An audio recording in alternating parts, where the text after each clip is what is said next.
কবরের চাপ থেকে কারা রেহাই পাবে?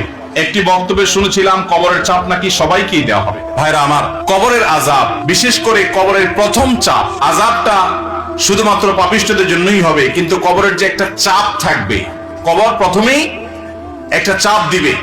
যারা কবরস্থ হবে না, বারজাখী জীবনে যে যেখানে তার ধ্বংসাবশেষ থাকুক, সেখানে একটা প্রেশার প্রত্যেকটা মানুষকে দেওয়া হবে, একটা চাপ থাকবে। একটা হাদিসে আসছে, নবী করিম সাল্লাল্লাহু আলাইহি ওয়াসাল্লাম বলেছেন, এই চাপ থেকে কেউ রেহাই পাবে না।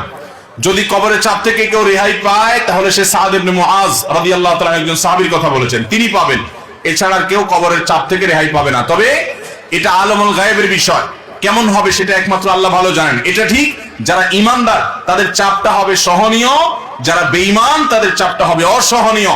এই জন্যই কবরের এই জগৎটা সম্পর্কে সবচেয়ে বেশি ভয় পেতেন সাহাবায়ে কেরাম, এবং খুদ রাসূল আকরাম সাল্লাল্লাহু আলাইহি ওয়াসাল্লাম সাবধান করতেন। তিনি বলেছেন, কবর হলো আউয়ালু মানাজিলিল আখিরা, আখিরাতের প্রথম ধাপ। যে ব্যক্তি এই ধাপে পার পেয়ে যাবে, তারপরে সব ধাপগুলো সহজ হবে ইনশাআল্লাহ।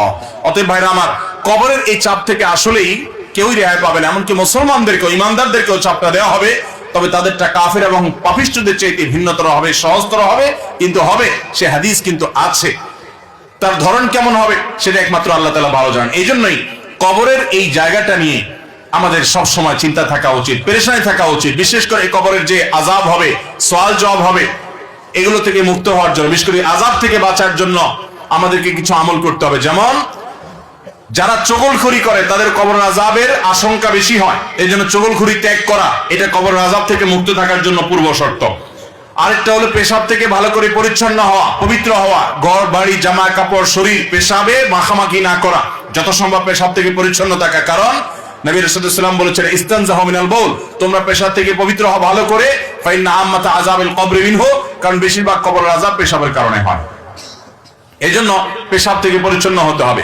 কবরের আযাব থেকে মুক্ত থাকার জন্য, নাজাতের জন্য রাতে সূরা মুলক তেলাওয়াত করতে হবে। নবী সাল্লাল্লাহু আলাইহি ওয়াসাল্লাম বলেছেন, যারা রাতে শোয়ার আগে সূরা মুলক তেলাওয়াত করে, আল্লাহ তাআলা তাদেরকে কবরের ফিতনা থেকে বাঁচিয়ে রাখেন। ঠিক একই ভাবে কবরের আযাব থেকে বাঁচার জন্য সাধারণত যে কোনো গুনাহ থেকে আমাদের বেঁচে থাকতে হবে।